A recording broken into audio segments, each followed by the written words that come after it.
it's Marian. Welcome to 25 Days of Plantmas.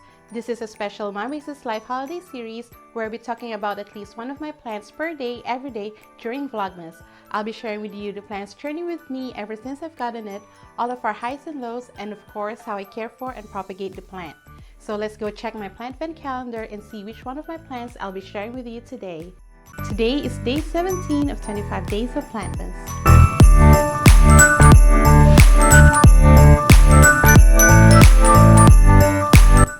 And the plantmas of the day is my pearls and Jade Pothos. These are my pearls and Jade Pothos, and they're also known as the glacier pothos. And oftentimes they are mistaken for NJ pothos, and for good reason, because the pearls and Jade pothos are actually a hybrid of the marble queen pothos and the NJ pothos. So kind of like with my episode where I tell you how to differentiate a marble queen pothos from a medulla pothos, how to tell a pearls and Jade pothos from an NJ pothos, you will have the shape of an NJ pothos. This kind of like white with the green color mostly in the middle, but then the white part would have speckles on it. So that's how you know it's a pearls and Jade pothos and not an NJ pothos. But in many garden centers and big box stores, they actually mix the pearls and Jade and NJ pothos together. So for this plant, for this one it's mostly pearls and Jade pothos, but with this one there's some NJ pothos that's mixed in here. This one is an NJ pothos because you can see that it has the white variegation outside and the green inside, but there are no other variegation or speckles in the white part. And here's another one as well, but then you can find some of it, like this one, has the white speckles in the white part. So that's how can you basically tell a pearls and Jade pothos or a glacier pothos from an NJ pothos. And because I had the pearls and Jade pothos, I didn't see the need or the desire to get an NJ pothos, but now I'm thinking of investing in an NJ pothos when I find them. Pearls and Jades are not exactly rare forms of pothos, but they're also very uncommon, and also with the NJ. I mostly see them online getting sold, and I've probably seen it sold once or twice in a garden center near me.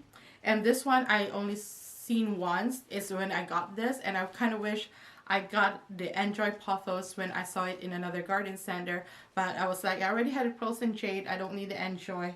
But because these plants are in my sister's room, it is above her bed, so I don't have an NJ pothos or a pearls and Jade pothos in my bedroom, and I kind of want one now, just to have a complete pothos collection in my green wall. This one has been growing in low light, and I never had any problems with this too compared with the marble queen pothos.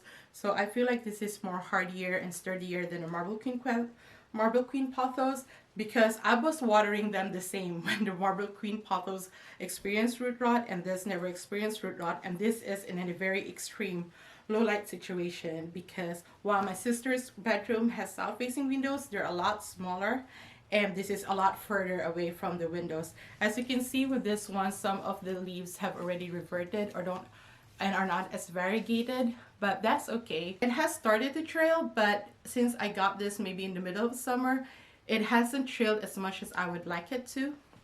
And when I bought it, this was actually just one big plant in a 4-inch pot, and because that 4-inch pot was so packed, I had to separate it into 2 plants.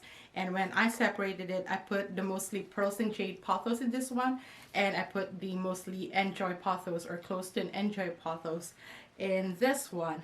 But as far as watering this, I water this when the soil gets dry. It doesn't really have any telltale signs other than that, compared to my other pothos where the leaves would either curl or the leaves would droop to tell me that it needs water. With this one, I just wait for the soil to dry, and that works pretty well for me. And that has been between 7 to 10 days during the growing season, and now in the winter season it's about 15 to 20 days where I need to water this plant. And I bottom water this for the most part, and it just takes a while for the bottom watering because it is in a taller nursery pot. I put it in this cash bow or hanging planter that I actually DIY'd, and it's pretty easy to make, and I just have it hanging like this on the other side of the headboard that she has in my sister's room. As far as fertilization, I also never fertilized it intentionally. Most of the fertilization it got is from the earthworm casting that's mixed into its soil. But other than that, I don't think I have used any liquid fertilizer on this. It might help to help it grow a little bit bigger.